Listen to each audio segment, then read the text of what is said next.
Welcome to Color Time. Hi. Today we gonna draw Venom. Grab pencil. And like, share, subscribe to our channel. Follow me along.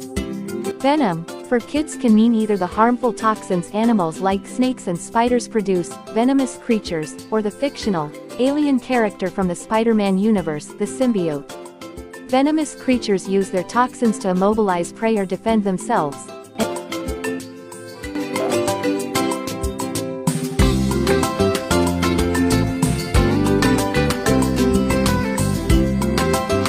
Okay. And like, share, subscribe to our channel.